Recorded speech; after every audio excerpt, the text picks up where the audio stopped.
The human resource is developed by education and healthcare facilities to add to the productive power of the country. This is called human capital formation. Educated parents, unlike the disadvantaged ones, invest more in the education, food and health of their child as they realize the importance of education, nutrition and hygiene. Primary activities, it includes agriculture, forestry, animal husbandry, fishing, poultry farming, mining and quarrying.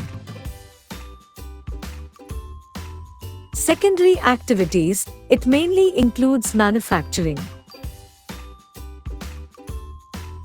Tertiary activities, it includes trade, transport, communication, banking, education, health, tourism, services, insurance, etc. Household work is not recognized in the national income and women are not paid for it. Women with high education and skill formation are paid equal to men. Quality of population depends on the literacy rate, health determined by life expectancy, and skill acquired. Education enhances natural income, cultural richness, and increases efficiency of governance. Literacy is a right and a need for citizens to perform their duties and enjoy their rights. Midday meals was introduced for improving nutritional status, attendance and retention of children. The national policy aims at improving access to healthcare, family welfare and nutritional service, with emphasis on the unprivileged segment of the population. A person is said to be unemployed if he is willing to work at the going wages but cannot find jobs. In disguised unemployment, people appear to be employed but are actually not employed. Unemployment increases economic overload and dependence on the working population. Resource, any material which can be transformed in a way that it becomes more valuable and useful is known as resource. Natural resource, a natural resource is anything in, on, or above the earth that people use to meet their needs. Human resource, by the term human resources we mean the size of population of a country along with its efficiency, educational qualities, productivity, organizational abilities, and farsightedness. Skilled worker. A skilled worker is one who has proper training and education to work in a particular field. Economic activities. All the activities that give income to the people are called economic activities. Primary activities. These include those occupations which are closely related to man's natural environment, e.g. agriculture, hunting, etc. Secondary activities, the occupations which produce finished goods by using the products of primary activities as raw material. Tertiary activities, these consist of all service occupations. Disguised unemployment. It is a situation in which more people are engaged in an activity than required. Literate. According to the census of 2001, a person aged 7 years and above who can read and write with understanding in any language. In the case of urban areas, educated unemployment has become a common phenomenon. Many urban youth with matriculation, graduation, and post-graduation degrees are not able to find jobs. A study showed that unemployment of graduates and postgraduates has increased faster than among matriculates. A paradoxical manpower situation is witnessed as surplus of manpower in certain categories coexists with shortage of manpower in others.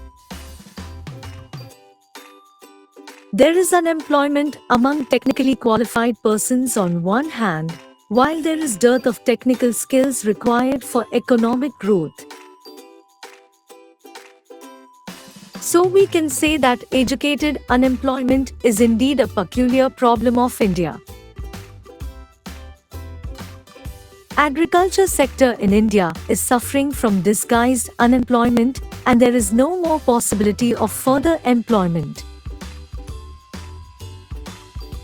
Unemployed rural labor force is now migrating to the cities to work in the industrial sector, where many industries have been set up and has the maximum capacity to provide employment.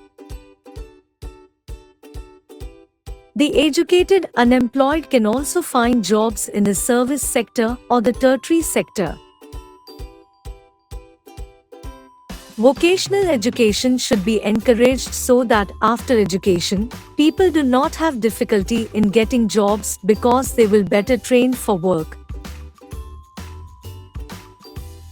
More use of information technology, IT, should be made in giving education.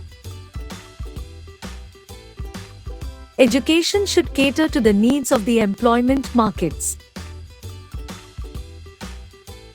Re-opportunities should be made available in the tertiary sector, where more educated, unemployed people can find jobs.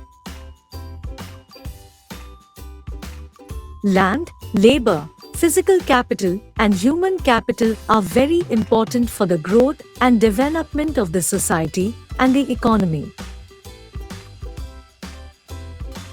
In the absence of any of these resources, we cannot hope too much progress, so they are very important.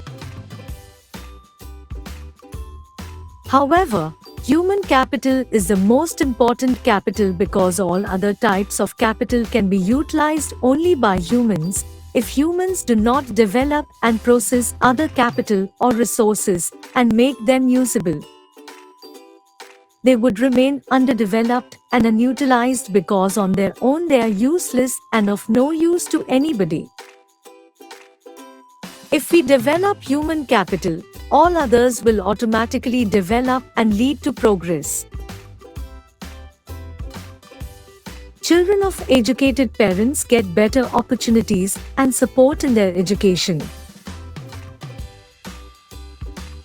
Their nutritional values are taken care in a better way by the educated parents in comparison to the uneducated parents. The children of educated parents do not lack in hygiene, as the educated parents are conscious about it. Over the past 50 years, there has been a significant growth in the number of universities and institutions of higher learning in specialized areas.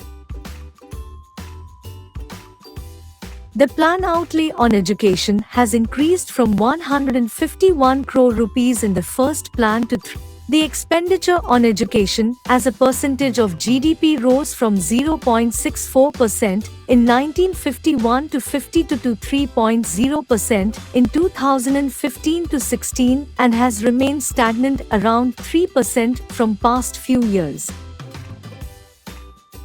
The literacy rates have increased from 18% in 1951 to 74% in 2010 to 11. It leads to wastage of manpower resource. People who are an asset for the economy turn into liability.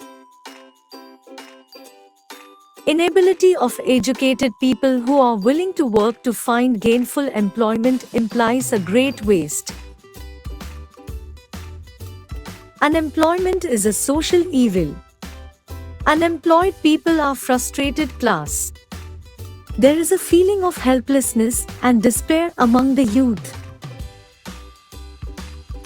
Unemployment creates social unrest and tension. It leads to oppression and exploitation in the society. It tends to increase economic overload. The dependence of the unemployed on the working population increases. The three ways to transform population load into an asset are: to improve literacy rate, education provides new aspiration and develops values of life. Education helps in enhancing the national income, cultural richness, and increases the efficiency of governance. Health. The health of a person helps him to realize his potential and the ability to fight illness. Increase in longevity of life is an indicator of good quality of life marked by self-confidence. It involves the protection of children from infection, ensuring nutrition, and along with mother and the child and child care. Formation of skills. Providing vocational and skill-based education helps the people to get employment, and therefore, they contribute to the national income later. In India, unemployment is widespread. Unemployment is found both in its rural and urban areas. There is seasonal and disguised unemployment in its rural areas. People here are dependent on agriculture. Certain months do not provide much work to the people dependent upon agriculture. In urban areas, educated unemployment has become a serious problem. Many educated youths are not able to find jobs. Unemployment among graduates and postgraduates has increased faster than among the matriculates. The following measures have been taken by the government to improve literacy conditions in India. Opening of Navodaya Vidyalayas. Government has started to establish Navodaya Vidyalayas in each district. Vocational streams have been developed to equip large number of high school students with occupations related to knowledge and skills. Sarv Shiksha Abhiyan. It is a significant step towards providing elementary education to all the children of age group 6 to 14 years. It is an initiative of the central government in partnership with the states, the local government, and the community for achieving the goal of universalization of elementary education. Midday Meal Scheme. It is a program aimed to encourage attendance and retention of children in schools and improve their nutritional status. The strategies made by the government to solve the problem of unemployment in India. Heavy investment in basic industries. Investment in heavy and basic industries and consumer goods industries should be increased. They provide more employment along with the supply of consumer goods. Development of cottage and small-scale industries. They provide more employment by adopting labor-intensive techniques. Change in educational system. More emphasis should be given to vocational education. Checking of population explosion. Rapidly rising population should be checked by adopting family planning and welfare schemes. Modernization of agriculture. Modernization of agriculture should be done. Waste lands should be utilized. Introduction of rural works programs. Rural works programs should be increased. Developing infrastructure of economy. Infrastructure of the economy should be developed. Subsidies to private sector. Subsidies and other incentives should be given to private sector. Stress on self-employment. Young entrepreneurs should be encouraged for self-employment by giving proper training and financial assistance. Economic activities. All the activities which give us some income are called economic activities. Pulling cycle rickshaw, cleaning houses, selling vegetables and working in schools, factories, banks, etc. are economic activities. Activities undertaken in primary, secondary and tertiary sectors are: primary sector. Activities concerned with collecting or making available material provided by nature are included in primary sector like agriculture, poultry farming, mining, fishing, etc. Secondary sector. The activities which are associated with transforming raw material or primary products into commodities useful to man such as manufacturing, etc. Tertiary sector. The activities which are essential for running modern factories in a big way are termed as tertiary sector.